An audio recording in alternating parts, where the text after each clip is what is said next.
figure it out."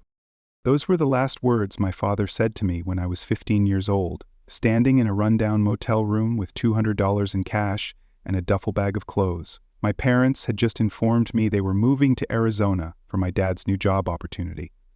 Without me. I am now 32 years old. In the 17 years since that day, I've done exactly what they told me to do. I've figured it out. And now that my grandmother has left me her entire estate in her will, my parents suddenly want to be a family again. Funny how that works. Let me back up and explain how I ended up alone at 15. Was never the child my parents wanted. My younger brother Ryan was the golden child, athletic, outgoing, the spitting image of my father. I was quieter, more academic, and according to my father, too sensitive. There was always tension, but things really deteriorated when I was 14 and came out as gay. My parents were not accepting. My father couldn't look me in the eye. My mother cried for weeks, asking what she'd done wrong. They sent me to a church counselor who told me I was just confused. When that didn't fix me, they tried increasingly hostile tactics, taking away my privacy, monitoring my phone, forbidding me from seeing certain friends. The final straw came when my father got a job offer in Arizona. Instead of enrolling me in a new school there, they made a different decision. They found a motel in our hometown, paid for 2 weeks in advance, gave me $200, and told me I could either straighten up and join them once I'd figured things out, or I could stay behind. It wasn't really a choice. I spent those first 2 weeks in panic mode. When the motel money ran out, I couch surfed with friends, working under the table at a local restaurant, washing dishes. Eventually, I reached out to my grandmother, my father's mother, who lived about 3 hours away. I expected her to call my parents and send me back, but she surprised me. "Those fools," she said when I explained the situation. "Pack your things. You're coming to live with me." Grandma Ruth was a widow who lived alone in a modest but comfortable house. She was old school in many ways but had no patience for cruelty. "Family doesn't throw away family," she told me. She helped me get back in school, gave me a stable home, and became my legal guardian after a surprisingly short legal battle. My parents didn't fight very hard to keep me. Living with Grandma Ruth changed my life. She didn't always understand me being gay, but she tried. "I don't need to understand everything to love you," she would say. She pushed me to excel in school, insisted I apply to colleges, and helped me secure scholarships and loans. While I was building a new life with Grandma Ruth, my parents and brother settled in Arizona. They called occasionally, always brief and awkward conversations. They never apologized. They never acknowledged what they'd done. They never invited me to visit. I spent holidays with Grandma Ruth, and we created our own traditions. I graduated high school with honors, went to college, and eventually earned my master's degree in education. I became a high school counselor, determined to be the supportive adult that I needed when I was 15. I bought a small house near Grandma Ruth so I could help her as she aged. Meanwhile, my brother followed in my father's footsteps, working in the same industry. My parents bragged about him in their occasional calls, his promotions, his marriage, his kids. My niece and nephew I've only met twice. Their lives continued without much thought from me. Grandma Ruth passed away 3 months ago at 89. She went peacefully in her sleep, and I was grateful to have been by her side in her final years. What I didn't expect was what came next. Grandma Ruth had amassed quite a substantial estate. Her late husband had made some smart investments. She had excellent pension benefits from her career as a hospital administrator, and she lived frugally. She also owned her house outright and had valuable antiques and jewelry passed down through generations. At the reading of her will, I learned she had left everything to me. The house, the savings, the investments, the family heirlooms, all of it. The total value was just over $1,200,000. I was stunned. I knew she would leave me something, but I expected it to be divided among family members.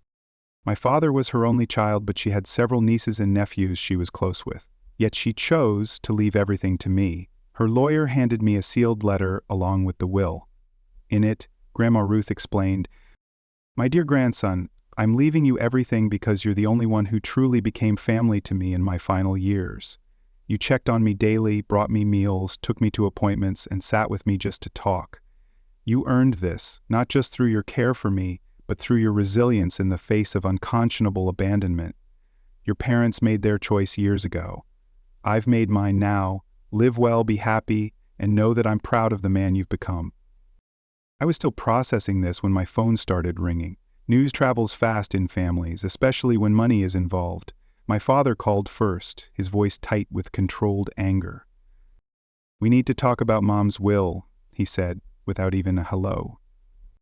I listened as he explained that there must have been a mistake, that his mother couldn't have intended to cut out her own son, that I needed to do the right thing and share the inheritance with the family. After all, he said, that money was meant for all of us. It's our family legacy. I remained silent for a long moment before responding. The same family that left me in a motel when I was 15 and told me to figure it out? He sputtered something about it being ancient history and how I needed to get over the past. He said they'd been struggling financially for years, that Ryan had medical bills for one of his kids, that they'd been counting on an inheritance to help them catch up. "Grandma Ruth made her choice," I finally said, "just like you made yours 17 years ago." I hung up. Then came the calls from my mother, then my brother, then extended family members I barely knew. Everyone had an opinion about what I should do with the family money. The next day, my parents showed up at my door unannounced. They'd driven all the way from Arizona. My mother cried, talking about family obligations and how proud they were of how I'd turned out despite everything. My father tried a different approach, saying Grandma Ruth had been getting confused toward the end and might not have been of sound mind when she made her will. "She was sharp as a tack until the day she died," I replied. "You know that. You just don't like her decision." "You owe us," my father finally snapped, his diplomatic facade cracking. "That's my mother's money, my birthright. You're being selfish." "I owe you?" I laughed, though there was no humor in it. I owed myself a childhood. I owed myself parents who wouldn't abandon me because they couldn't handle who I am. Grandma Ruth stepped up when you stepped out. She made her wishes clear. They left angry, but returned the next day with a compromise. I would keep the house, but split the liquid assets evenly among all of us. When I refused, my brother suggested I was getting revenge for the past. My mother cried more, saying they had made one mistake and were being punished forever for it. One mistake, as if abandoning your child is equivalent to forgetting to pay a bill or missing a school event. Since then, I've received texts and emails from various family members, some pleading, some threatening legal action, which would be pointless given the clear will and letter, some calling me selfish and greedy. My father's sister, who I always liked, called to tell me she understands my position, but hopes I'll find forgiveness in my heart and share at least some of the inheritance. The thing is, I don't feel like I need to forgive them to move on with my life. I already have moved on.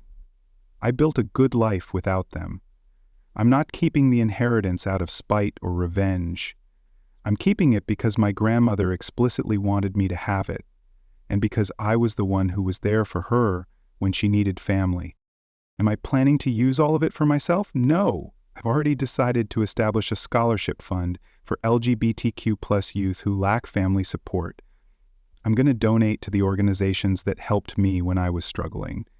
I'm considering fostering older teens who were in situations similar to what I faced. But I don't feel any obligation to share with the people who threw me away when I became inconvenient.